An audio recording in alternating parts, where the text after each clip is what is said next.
We started a series of looking at the Ten Commandments. So let's try tonight to look at the idea of Shabbat, right? Which is try to understand why it's fundamental. We try to set up, if you remember, the concept of why there are 10 commandments, why they're different or unique, why they need to be 10, the order in which they go, the parallels between the first 5 and the second 5. As we work through the series, we'll try to understand some of these ideas. But let's just extract one of them and use that as a starting point. We said that the Ten Commandments are not more basic or fundamental in philosophical terms necessarily than other things in Torah, but they are the categories that contain the rest, right? That's what's unique about these 10. That all 613 mitzvahs, commandments, are folded, they unfold, if you like, from these 10. These are the root categories. When Moshe Rabbeinu came down from the mountain holding the 10 commandments, it wasn't sort of a sample, he couldn't carry them all, so he chose 10, Or the concept that these are more sort of more weighty in some way. I'm not sure about that. I don't know why not coveting, or bearing false testimony against somebody in a court case, is that worse than taking interest or false weights and measures, in business dealings or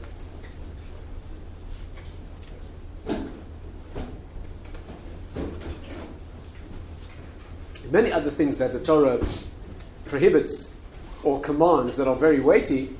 I'm not sure that each one of the 10 commandments necessarily fits that concept. Rather, what they do is they are root categories which, if developed correctly, will manifest all of the mitzvahs among them. If you knew how, you can derive each of the mitzvahs of the Torah from these 10. We try to show that in the sense of the first commandment, for example, obviously containing all of them, which is not difficult to see. The first commandment, which is relate to me, I am Hashem. Obviously, every commandment in the Torah is a fulfillment of that mitzvah as well. The second, which is you shall have no gods before me, the problem of idolatry, which we spoke about previously, that is the root of all negative commandments. Anytime you you transgress any law in the Torah, you're also, as it were, worshipping a false god. You're going away from Hashem in disloyalty. So that is the root of all negative commandments. And you can think this theme through and see how each of these 10 categories is a root of a set of others. And among the whole set of 10, you include the whole Torah. Why is the observance of Shabbat fundamental? Right? Let's just understand that. You know that there are many ways to say this. It's conventional that a person who is religious, what in English they call religious, we call a shomer Shabbat, someone who keeps Shabbos, right? Why? Why is that the appropriate term to describe somebody who's observant? I could say somebody who eats only kosher food. I don't know, a believer, I would say. Somebody who's loyal to God. I mean, there are a lot of ways you could talk about an observant person. Why do you say the person is a shomer Shabbat? The person observes Shabbos. Why is that? Right? Why is that fundamental?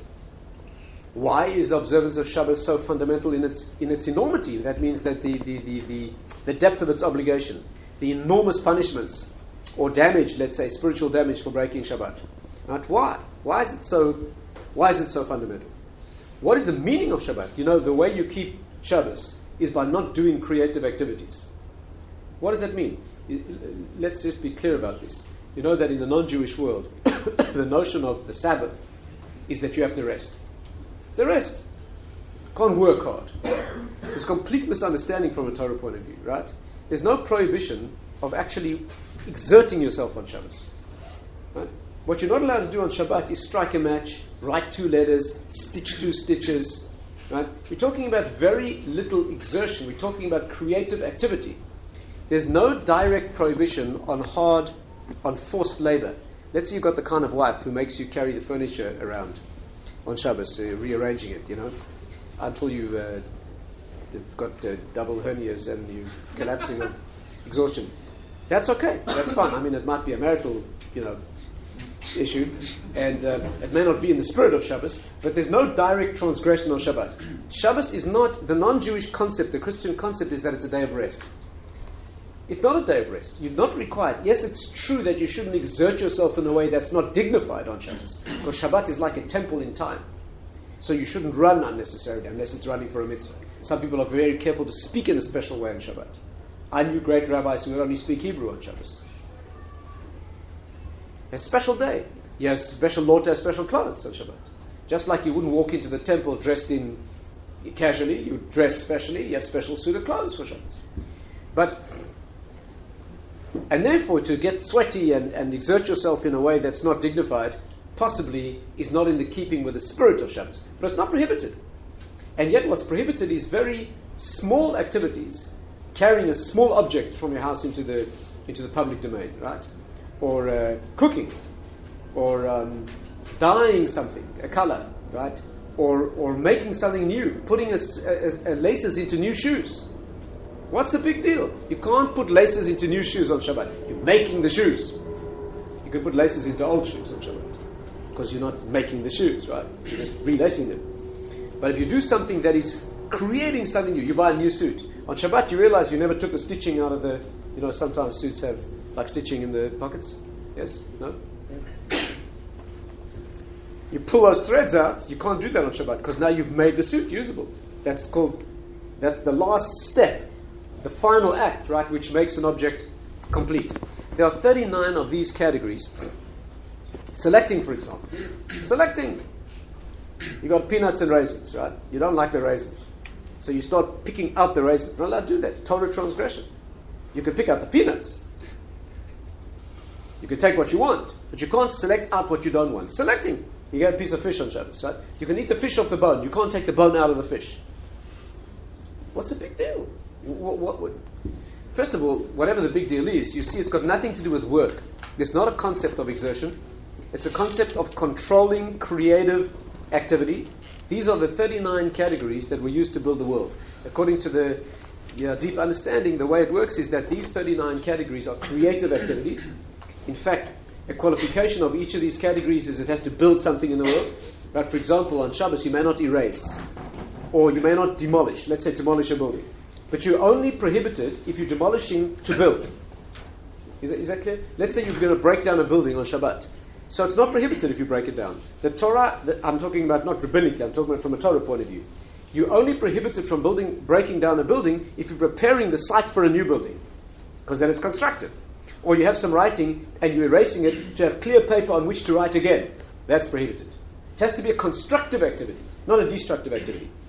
Extinguishing a fire, for example, on Shabbos, is only prohibited if you're trying to make charcoal. You're trying to get something out of the extinguishing. You're not just destroying something or negating something. These are the same 39 categories that Hashem used to create the world. In a very deep Kabbalistic sense, when He created the world, these were the activities in physics or chemistry that were used to create the world. The microcosm of the world is the Mishkan. The sanctuary in the desert was built with exactly these 39 activities. They needed to dye colors in materials. They needed to cut things to size. Stitching was involved. Writing was involved. Right? There were 39 creative activities done to build the Mishkan, the original version of the temple, if you like, the Mishkan. And what we do on Shabbos is we are not to do the 39 things that were done. The weekday is for creating the world, and Shabbos is for desisting from creation. If you like, the weekday is for becoming, and Shabbos is for being. During the week you develop, you build new. On Shabbat you simply consolidate and deepen and enrich what it is that you are. There's even an idea that on Shabbat you should not learn new material. You should revise what you learned during the week. Why? The week is for developing and building. Shabbat is for bringing it home. Consolidation. That's why it's a special family time, a special marriage time. It's a time of consolidation and bringing home where the essence of what's becoming the week seeps into the depth of what you are. There are many mysteries with Shabbos. The word Shabbat means to sit down. The word Shabbat means to stop. It means to sit. It means to return. Shav in Hebrew means to go back.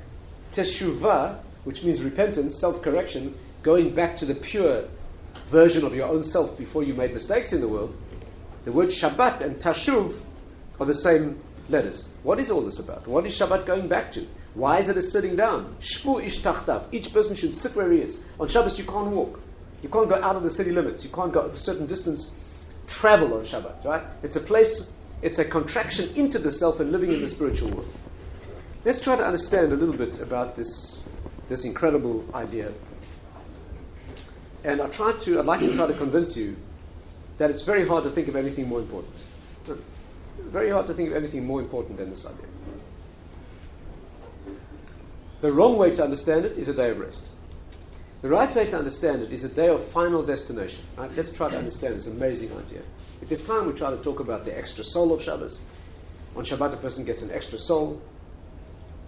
What does that mean?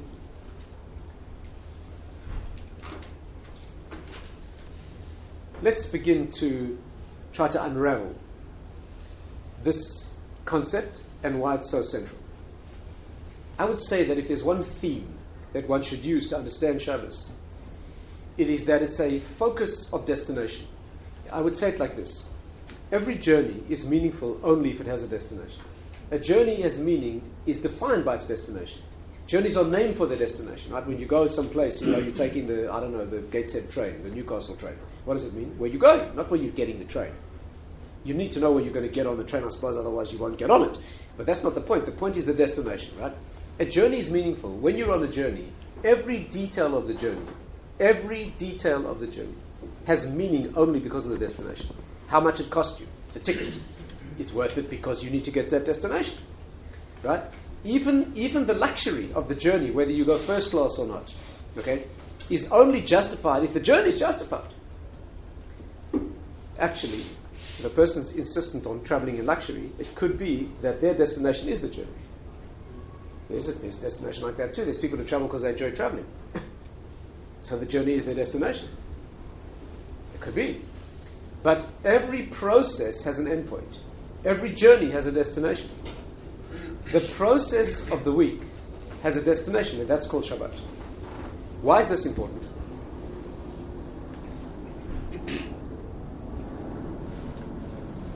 Because the concept of Shabbat teaches you that everything you're doing in life must be defined by an endpoint where that thing comes to fruition or goes home, if you like, completes its cycle, reaches its perfection. All the important ideas in Judaism we practice once a year. Once a year. Pesach, freedom, very important, but once a year is enough. Receiving the Torah itself, very important, once a year is enough. Shavuot. Rosh Hashanah, personal judgment, incredibly important, once a year. Yom Kippur. Shabbos is so important you have to do it every week. Why? Because there's one thing you can never forget on a journey, and that's the destination. Every detail of the journey, every single step has to be towards destination. If you're going on a journey, you take a step out of the direction where you're traveling in. That's ridiculous. Every step has to be towards a destination. Shabbos is a reminder that there's an ultimate destination. A person who's traveling with no destination, that means a process is taking place, and it doesn't lead any place. The process is ridiculous. You go to a famous inventor's lab, and you walk into this very complicated lab, and on his desk he's got this incredible looking machine. So you ask him what he does, and he says, this is the most brilliant machine ever invented. You tell him, well, it looks amazing, what does it do? He says, when you switch this machine on, it runs itself. It diagnoses its own faults and it fixes itself. It oils itself, it fuels itself, it keeps itself going, it keeps itself clean. This machine is completely independent, it runs forever by itself. And you say, that is amazing. And what does it do? He said, no, you don't understand. It keeps itself going. It oils itself, it fuels it. And you say, yeah, but what does it produce? He said, no. The man is an idiot. He's a brilliant idiot, but he's an idiot. If the machine does all that stuff and makes you a pizza, or boils you a cup of coffee, or makes something useful, then it's an incredible machine. But a machine that does nothing other than the machine is ridiculous.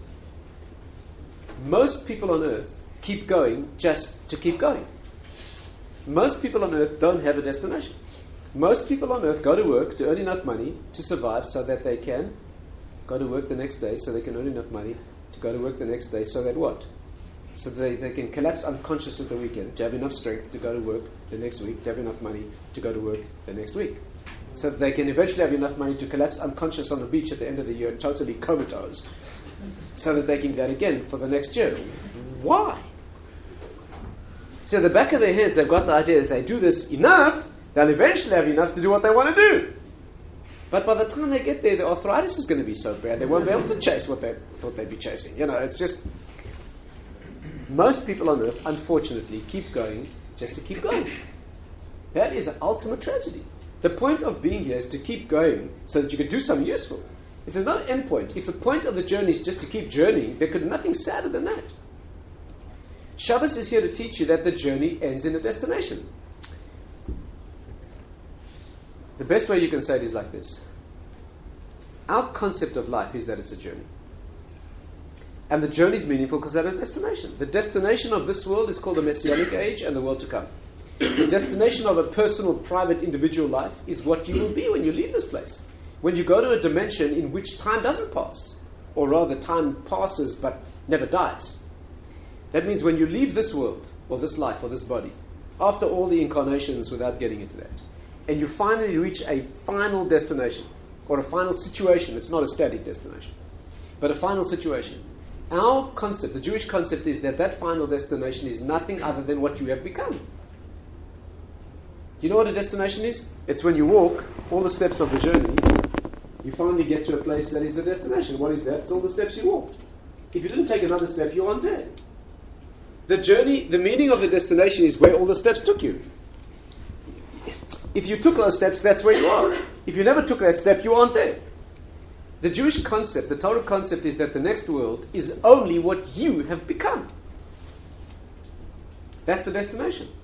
And there's nothing more important than that. Self-correction and refining your character and learning a lot of Torah, that's all fine if you're becoming something.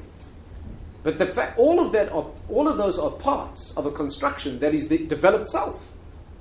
And that's eternal. That's forever. The Jewish vision of the world to come is that all you experience there is what you are and what you could have been. That's all. Many of our descriptions of the world to come are descriptions of a person seeing very, very clearly what they are, with no facade, stripped naked of all the illusions and the facade and all the ego. And all you experience, all you're faced with, this intrinsic inner being that you have become, is a vision of what you could have been. How much of what you could have become, you've become is your ecstasy. How much you could have become that you didn't become is terrible pain. Of course, ultimately that pain is a correction as well. That's why some Talmudic sources say that in the next world, the person is not compared. Some of the Kabbalistic sources say that in the next world, you are utterly alone.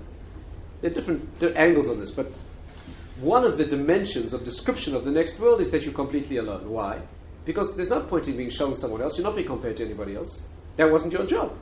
You're not compared to somebody else. You're compared to what you could have been. Yes, it's true that husband and wife are eternally bonded into each other. As I said before, that's good news for some of us and a little distressing for others. But be that as it may, that's only because husband and wife are really two halves of one being. But what you are is, that's when you're ultimately compared to what you could have been. Right? The challenge of life is to become what you could be. Most of us don't even begin to realize 1% of what it is. Don't even begin to realize what it is, let alone to start becoming what it is that we could be. But that's what life is for. And therefore the next world, the concept of the next world is having reached a situation that is, right, one of the meanings of schar mitzvah, that the reward of a mitzvah is a mitzvah. Meaning, the reward of a mitzvah is what it's constructed. And in the next world, that construction is what you have. That's nothing more delicious than something you built yourself. If there's one message in life that you can't afford to forget, it's that. You can't afford to forget that every activity you're doing is translated into eternity. Every breath, every conversation, every smile, every act of self-control, or every act of giving is something that's being translated into the eternal, intrinsic existence of what you are. And therefore, Shabbos is a constant reminder that this journey ends. What's the quality of the next world? When you get there, you are what you have become. The upside of the next world is the ecstasy of having developed. The pain of it is no more chance to develop. There's no more vessel. Without a body, you can't act. Without ability to act, you can't manifest, you can't develop. And therefore, it's a frozen situation. And the purpose of life is getting to create the kind of person you're going to feel comfortable with for eternity. Not the kind of person that you're actually not going to like very much. And therefore, the quality of this world is that it's a world of walking. When a person reaches the next world, it's a quality of sitting. Yes, it's a journey that is undertaken, but not by your own. You know, when someone dies, we sit on the floor. We sit down. Why? Because we sit in empathy for the situation of a soul that can no longer walk. Jewish life is called walking. Jewish law is called halakha. Halakha means walking. Right? In the English, when you want to talk about heaven and earth, you use words like heaven and earth. Heaven, earth means this, and heaven, I suppose, means that. Okay? Irrelevant. In Torah, the words are eretz and shamayim. The Hebrew word eretz means running towards something. The word eretz means running towards something. And shamayim in Hebrew means kol hashamim kulam. Shamayim in Hebrew means endpoint destination of all the running. That's what it means. The endpoint destination means there's no running there. Shabbat means a sitting down because the next world is a sitting down. It's a sitting, meaning that there are no legs there with which to walk. By the way, that's why angels don't have legs. Humans have legs. Angels have one leg to stand on, but they can't walk. They have no free will. They can't develop. They're always what they are. They can't walk towards themselves. Angels have wings. That's another issue. They have wings because they're sent as agents. In Hebrew, the word malach is the same as malacha. That means a malach is a shlichut. It means a creative activity that he's sent to do. But humans are called mahalchim, people who walk. So here's the secret. The secret is this. The deepest secret of life is that this life is building something which is what you will be. And when that ends, when this opportunity called life ends, what you are is what you built. Shabbat is called Me'en Olam Haba. It's a 60th, if you like, of the world to come. And therefore, every week you practice what it will feel like to die. It sounds a little weird. Shabbat is a practicing. When the sun goes down on Friday afternoon, you're frozen. If you didn't prepare it, you can't prepare it now. If you didn't cook, you don't have food. The sages say it's like taking an ocean voyage. If you don't take food with you, you don't have it out there. What you're doing every Friday afternoon is not a day of rest. This is not a thing called weekend. Got nothing to do with Shabbat. Shabbat is an experience that you move all week, you build a crescendo, it's a mitzvah to run on Friday afternoon. You prepare and you build the best you possibly can. It's a mitzvah to keep the very best for Shabbos. You can spend anything on Shabbat meals, you know that? You are guaranteed to be given all the money you spend on Shabbat. Whatever you want to buy. If you're very how poverty stricken you are, you can spend whatever you want on Shabbos. You're guaranteed. I'm talking about reasonable. It's got to be something that you could eat on Shabbos, or you could give your guests. You can't buy 24 crates of champagne. I mean, some people, I suppose, might intend to get through it, but I'm talking about you can spend anything you need that is legitimately a Shabbos expense, and it's completely out of the calculations. You get given it back. What? Even clothes? Shabbat clothes? Yes. Nice Shabbat clothes. Not the studded leather belt that you bought in Camden or your motorcycle chain that you wear around your neck. I'm talking about that.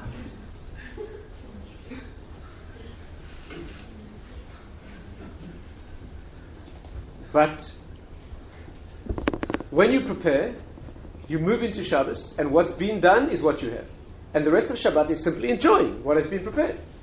Why? You are practicing what it will be like when this world ends in a Shabbos that is the end of life. And when you get there, there's no preparing. And no message is more important than that. And therefore, it needs to be practiced and developed. So that one's whole life is building towards something that is a reality. Let's look at it this way. What's the opposite concept of the world to come? That's called Gehenna, right? Gehenna. In English, it's called hell. Which is a useless, hell, the flames and the kind of thing with it, The concept of Gehenna means, you translate that word, it means a dimension of non-existence. Gei hinom, that means a place where nothing exists. But it doesn't mean nothing exists, it means where you don't exist. But you're around to feel it. It doesn't mean you don't exist. Not existing is fine. It's the feeling of not existing. In other words, very hard, the Kabbalistic descriptions are very hard to put into words. But a person who's lived his whole life and not constructed any reality, so his experience in the next world is an unconstructed reality. It's a feeling of an incredible, infinite existence that should have been. And the reason is that's what this person has become, or rather not become. Not a punishment, it's just what you are. To understand, the Gaon of Vilna says that this feeling of non-existence takes various forms. I'll give you one example. This is a little scary stuff, but pays now and then to scare ourselves. One version of that dimension of non-existence is called Kaf HaKela. Kaf HaKela means the cup of the slingshot. No, you take a slingshot. Yeah, the object that you're going to sling. Yeah, what does it mean? So the Gaon of Vilna says in a famous letter that he wrote to his family that the punishment of Kaf HaKela, that means the consequence of this experience in the next world, is the experience of being slung from one place to another, with a tremendous longing to arrive at that destination, but just before arriving, being slung again. And the Gaon says this is the punishment that a person goes through for wasted words, what's called dvarim betelim. Dvarim betelim. When you talk nonsense. Nonsense. I'm not talking about bad things. Lashon hara, lies, unclean language, insulting people. I'm not talking about that. I'm talking about talking nonsense. What's so bad about talking nonsense? What's so bad about talking nonsense? What's bad about it is every word you utter is an emission of life energy. It is potent inner energy. Every word, when we talk about words, we don't only mean words. We mean gestures. We mean every activity. We mean everything you manifest in the world is called dibur. Dibur means taking something from inside and manifesting it on the outside. But in essence, you could talk about the words that you express. Every word that you say must have a purpose. Otherwise, you've taken a creative energy that is part of your soul. The definition of the human being is a speaking being, and you've taken that and wasted it. It's as bad as wasting creative energy. And when a person does that and wastes that in the world, that's life force that should have borne seed. Hashem says about himself that every word that he utters goes to the earth and produces seed. And you have to live in his image. So every word you utter has to bear fruit in the world, has to bear seed, has to have a reason, has to have a purpose, has to do something in the world. So a person spends his life talking nonsense. The punishment for that in the next world is being flung from one place to another and never arriving. Why? What is talking nonsense? It's undertaking the journey of life but not going anywhere. Again, what is the feeling in the world of reality for a life that journeyed and never arrived? It's the feeling of a journey with a longing to arrive that never arrives. Not a punishment, it's just what you are. That's why we don't talk nonsense. As an aside, I hate to say this, but men do it much worse than women. Much worse. When women talk nonsense to each other, if you listen carefully, you'll find a lot of useful information being exchanged.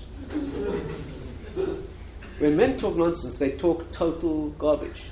Total garbage. Men can get together and discuss sports statistics from years before for hour on end. You know that? Men can get together and spend hour after hour discussing some sport, who kicked what or hit what.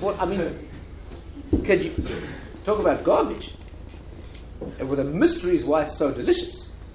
Why does it feel so good to talk nonsense? This is part of a big problem of people enjoying wasting their lives. People get together to do...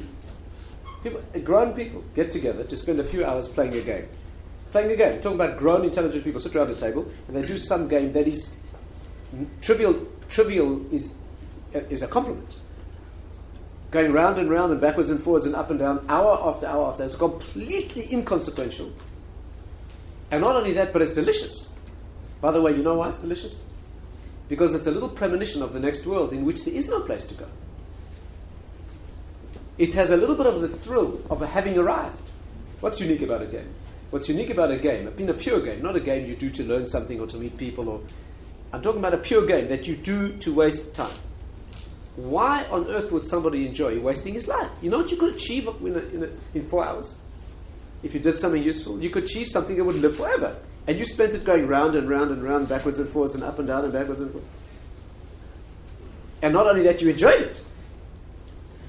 The reason is because you are living a little bit of Shabbos. What is Shabbat? Shabbat is a little feeling of what it feels like to have arrived in a legitimate way. Games could be legitimate too. There's a certain dose you need of those things. You need vacation, you need Shabbat, you need weekend in a legitimate dose. Spend your whole life doing destination when you haven't traveled to the destination is ridiculous. You need way stations. The journey needs way stations that remind you that there's a destination. Shabbat is that way station. Every week you get into a zone where everything stops and you remind yourself, this is what it's going to be like. Who am I? One of the inner work aspects of Shabbos is to feel who you've become. And hopefully you like it. Most people don't, Most people are so terrified of meeting the inner being that they drown their life out with noise.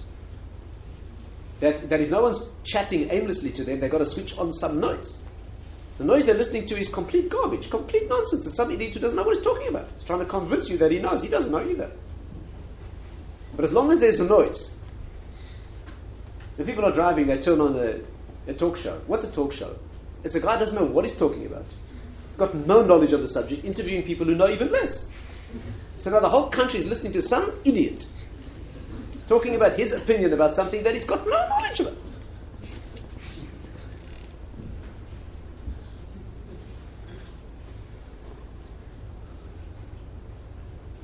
On your way out, you buy some CDs here, Torah's Shirim CDs, and you listen to those in your car. Something useful.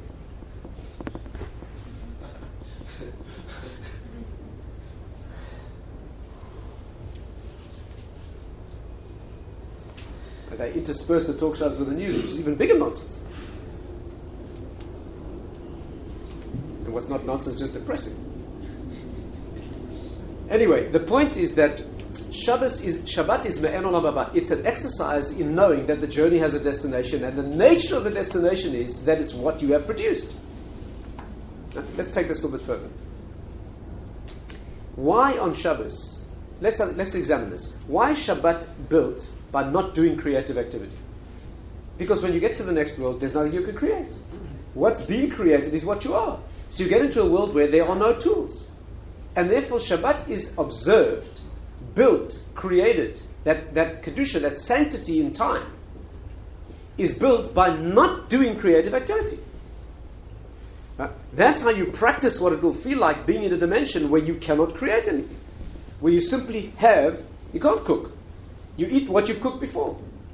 In the next world, all you will have is your own company. What you have become. The inner content you've built, the thrill of being able to live with yourself, is what will be experienced. Let's examine one or two aspects of this. Here's one. Too much to speak about. There are many, many parallels between moving from Friday into Shabbos and moving from this world to the next. Some are obvious. Many of the customs of Friday afternoon are exactly parallel to the customs of dying. For example, it's a mitzvah on Friday before Shabbos to wash, cut hair, cut nails. Right? When a person dies, we cut their hair, cut their nails, wash them. It's a mitzvah to dress in white. In some Sephardi communities, they wear a white suit on Shabbat. When a person's buried, they're dressed in a white outfit. Right? Before a person's buried, they get washed. But some communities actually put bodies in a mikveh before the person is buried. Many people go to mikveh on Erev Shabbos. Many of the things you're doing, it sounds a little weird. Sounds a little macabre. But in a positive way, what you're doing is you're practicing moving from a dimension in which you can develop into one in which you need to be prepared. Have been prepared. Here's another parallel. One of the unique characteristics of the next world is that a person, again, this needs a lot of discussion, but just briefly in a nutshell. In the next world, a person looks like the moment they die. If you think, what will I be like in the next world? It's like an average of my lifetime. It's not accurate. What a person will experience in the world to come, or the world after death, is what they were like at the last instant of life. That's good and bad. What does it mean? Imagine, for example, a person lived a negative life. Bad stuff. They did bad things. Out of control, bad things. In the last minute of life, they did tshuva. Last minute of life, they came to their senses, regretted everything, fulfilled the mitzvah of vidui and tshuva, regret, wiping out the past. That person is 100% clean. I wouldn't leave it till then. I wouldn't suggest leaving till then. But if a person did, at the last moment of life, they wiped the slate clean, the slate is clean. If you think that sounds a bit unfair, after all, Why should one person live a very good life and make a tremendous spiritual effort, and another person makes no effort, is very bad, at the last minute they wipe the slate clean, they're equal? The answer is, they're not equal at all. All tshuva does is wipe the slate clean. It doesn't build the content of what you didn't do. Is that clear? If a person spends his whole life, right, doing mitzvahs and learning Torah and becoming a good person, every one of those mitzvahs builds a big gesundte neshama. That person's a 250-pound, muscle-bound, spiritual brute, whatever the equivalent is, right? Highly developed, that person. The person who spent his whole life negative is a very thin, scrawny, rake-like individual. That person does tshuva at the end, he's completely clean. But he's a clean, scrawny, rake-like individual. Muscle on his bones he doesn't have. Tshuva cleans the slate. It doesn't, is this clear? It doesn't, I'm not saying they're equal. But a person could clean the slate at the last moment. But the flip side of that is a person could lose everything in the last moment. Imagine a person who lives a good life. And the last moment they break it down, they lose everything.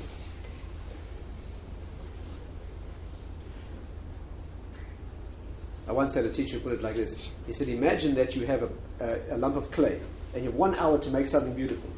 You have a pottery class. So you take your clay and you spend an hour making it very beautiful. Right? Let's say you spend your hour wasting time. You go to this class, you let your lump of clay sit there, you don't make any attention to the clay. Suddenly you realize that 30 seconds left before the class ends, and it's all going to go into the kiln and be fired. You scramble like crazy to make something beautiful out of your clay. Whatever you make, it gets fired like that. Once it's fired, it stays like that forever. Rock hard. Not good to leave for the last moment. Hard to build something beautiful in the last moment. But let's say you build something beautiful very carefully all hour, and as it moves into the kiln, you scrunch it into a shapeless mass. That's how it gets fired. That's how it gets fired. Of course, the ideal is to work very hard all hour and guard it carefully as it goes into the kiln. That's ideal. That's the meaning of the fact that a person can do tshuva at the end of a lifetime, and they can cleanse the whole slate at the end of a lifetime. But on the other hand, you could lose it all. Here's an example. Again, one shouldn't get too afraid here, only mildly terrified.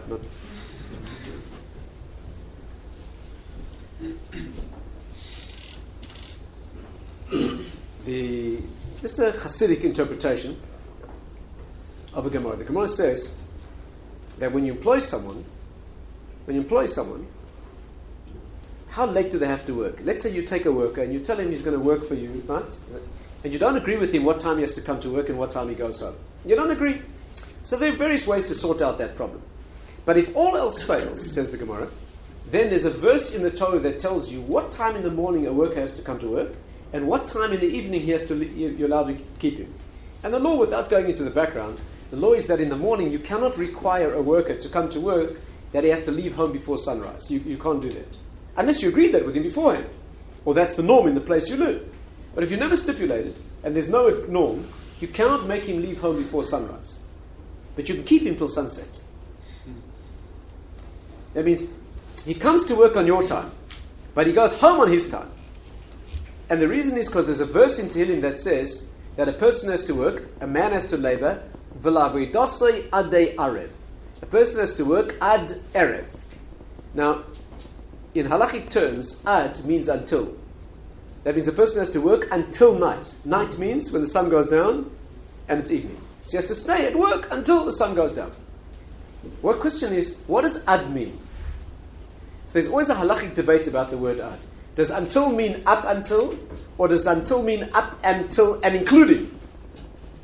If I say you have to work with me till 6 o'clock, do I mean until an instant before 6 and at 6 you're free?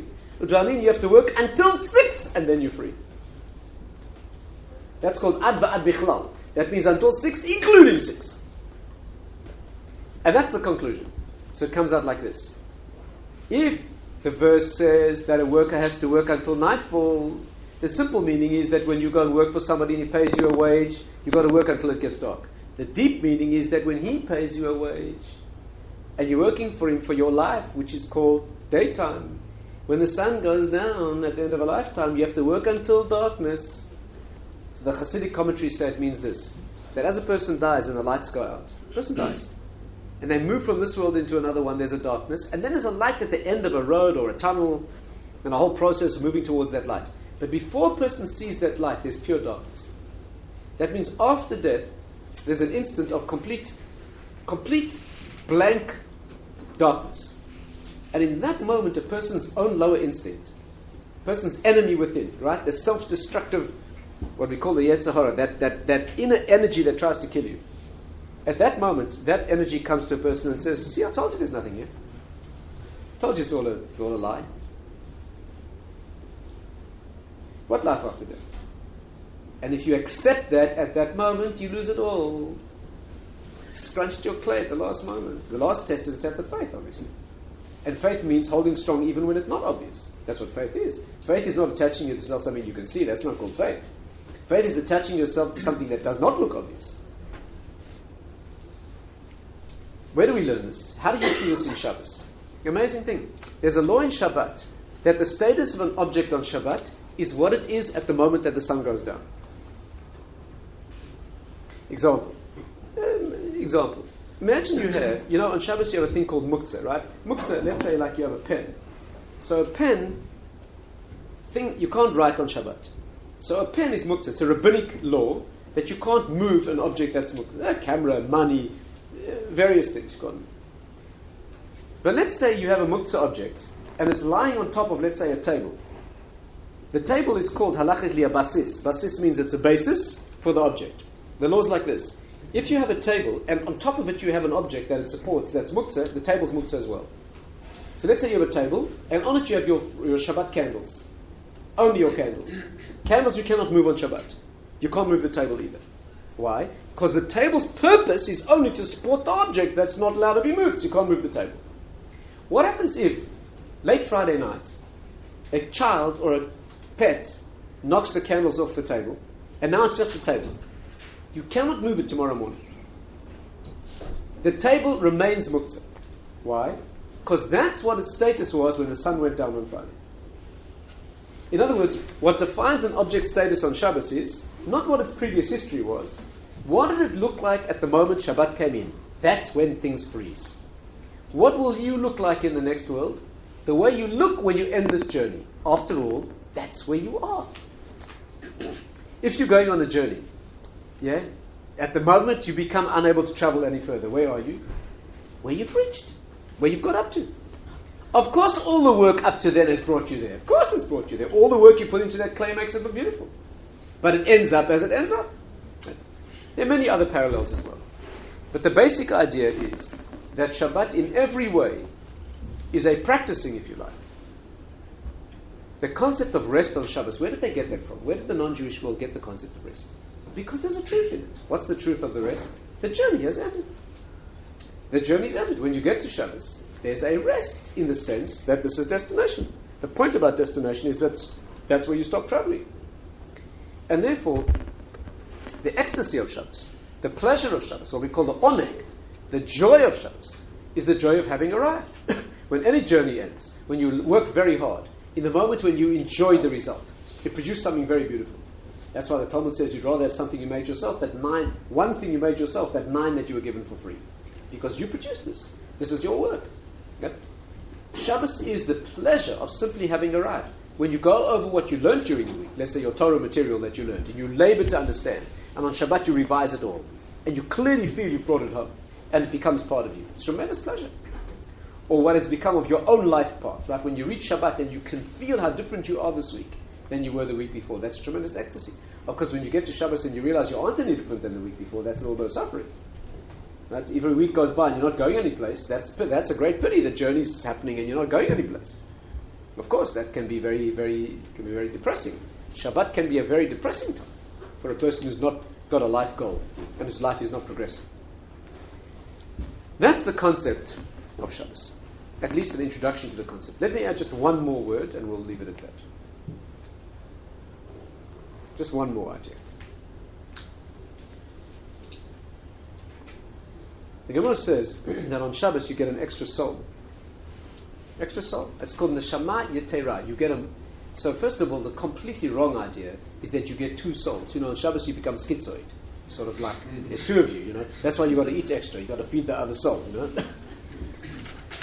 It doesn't say another soul. It says Neshama Yetera. You get extra soul on Shabbat. It doesn't mean you get another one. It means your soul comes more into you on Shabbos. Rashi says the definition of Neshama Yosera is that you can eat more on Shabbos. Rashi says twice in the Gemara, the Neshama Yosera means you can eat more without feeling disgusted. Eat more? The day of holiness? Eat more? What's going on? I would have thought you eat less. The definition of Neshama Yosera, again, we need to discuss it in much more detail. And we have, in fact, in the past gone into detail. But the idea of Neshama Yosera is, Neshama always means the higher aspect of soul. The Nefesh is the lower aspect. The Nefesh is the aspect that's in the body. The Neshama is the part that's above the body. The very, very holy part. Elokai Neshama Shenasata B'Tahiri. Hashem, the Neshama that you gave me is pure. No matter how bad you are, you can always say that the Neshama is pure. It's outside the head, hovers around the head, right? It's much higher than the person. On Shabbat, that comes into the body more, right? You know, it's very interesting. The Neshama Yosera is called Neshama Yetera, more Neshama, right? We learn it from a verse in the Torah that says, Vayinafash. Vayinafash, and he rested. So there, the Mefarshim say, Vay Avda Nefesh. Vayinafash, Vay Avda Nefesh. When Shabbat goes out, the soul, this aspect of higher soul leaves, and it's a terrible suffering. That's how we smell spices. When you smell spices on Shabbat, Motzei Shabbat, you are reviving the soul that feels very weak because the higher aspect of soul has gone. So one of the mysteries is this. Why, if the Torah calls it Nefesh, do we call it Neshama? The Torah calls it Vayinafash, Nefesh, that's the lower soul. And we call it Neshama Yetera, the higher soul. The answer is this. On Shabbat, the higher soul, the spiritual soul, the pure soul, the perfect soul, the one that is transcending the human being, comes more into the body. Nefesh, the animal nefesh, becomes more elevated, receives more of the neshama. Normally, you should not eat too much. Why? Because when you eat too much, you become more earthy, more material. If you overeat sufficiently, you become completely mindless. Right? On Shabbos, you can eat more. The body, the lower aspect of soul, the nefesh aspect of the human being, the animal aspect of the human being, is more invested with Kedusha on Shabbos. On Shabbat, it's paradoxical but uniquely Jewish. What's unique about Judaism, we've said this many times, is that in Jewish thinking, the body can be elevated. In non-Jewish thinking, to become holy, the body must be left behind. A universal concept in non-Jewish spirituality is that the body is too dangerous to engage. You want to be holy, become a monk or a nun, meditate on a mountaintop, wear a sack, don't go near women or wine. That's earthy stuff. When you get involved in the sensual, it will bring you down.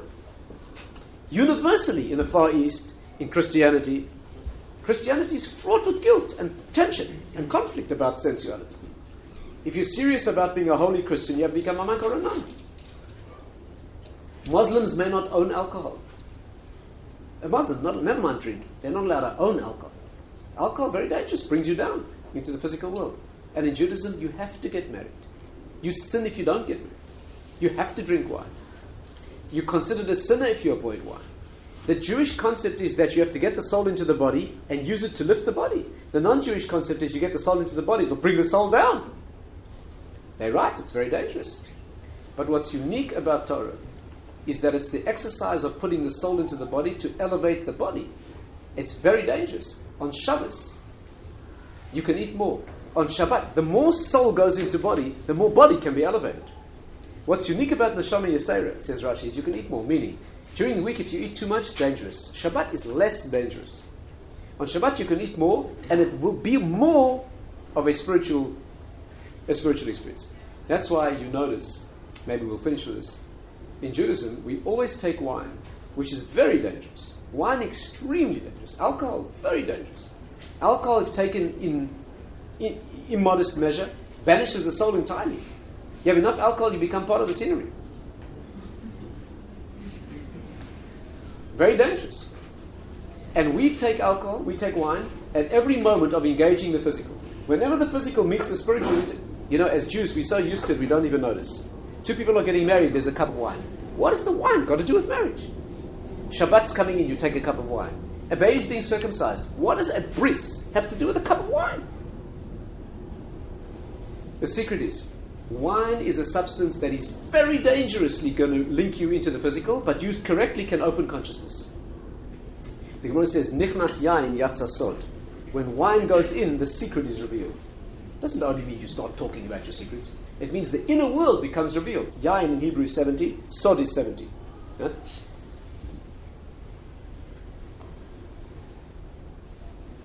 Exactly because it's dangerous enough to bring you completely into the physical is why it can elevate you as much as it can elevate you. The Gaon of Vilna says, wine is the only substance known that obeys the laws of the spiritual, not the physical. Physical things always get worse with time. All physical things get worse with time. The body, machines, everything gets worse with time. Spiritual things get better with time, like wisdom and judgment.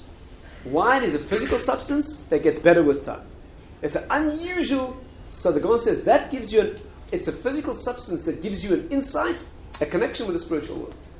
And every time we are doing the very dangerous work, two people are getting married. That could be what's called kiddushin, sanctification, or a very sordid animal physical relationship. You take a cup of wine. Bris milah, circumcision. You're taking the aspect of the human existence, which is most given to being fallen and animal, and you're giving it the sign of kedusha, sanctity. We take a cup of wine. Shabbat. When the weekday, the mundane, ordinary physicality of the week, connects with Shabbat, which is the higher world, we take a cup of wine. We are always joining the two, right? With that substance, which, what's Havdalah? Maybe we'll finish with this. What's Havdalah? Shabbos, the week goes out, and you drop into the week, and you take a cup of wine. That's exactly the point. The whole point of leaving Shabbat behind is to come down into a week of work, so that you can spiral back to Shabbat the next week higher than you were the one before. The week isn't a cycle that you hit Shabbos, it's elevated, you go down into the week. You hit Shabbos, elevated. That's not the point. The week is supposed to be a circle. Shabbat's supposed to be higher than the week before, and then you come down to work to get higher next week. It's a spiral. Yes, you pass the same starting point each week called Shabbos, but each one higher than the week before. When you come out of Shabbat, you take a cup of wine because ultimately that's the greatest elevation. The Kabbalists call it a Yerida Tzorech Aliyah. It's a going down for the sake of a going up. You're not in this world to experience the next world. This is not as constant Shabbos. You're in this world to work to build a Shabbat that is a consolidation of what you built. You know, the Torah never mentions Shabbat without mentioning 6 days of work first. Check it out. Every time the Torah talks about Shabbos, it says, 6 days shall you work and experience Shabbos. Sheishis yamim tav, work 6. Why? Shabbos is only meaningful after you work for 6 days. If you lie, semi-comatose 7 days of the week, Shabbos isn't Shabbos. Destination is destination after you journey to get there. And therefore Shabbos is only the result of 6 days of work. And therefore after you've experienced that incredible reminder of what the next world is and means, you take a cup, you come down into the week on Motzei Shabbos, you take a cup of wine. You're connecting that Kedusha of the previous Shabbos into this week. That's going to be an effort of development to get you next Shabbos closer to that final destination. Okay, we'll stop there.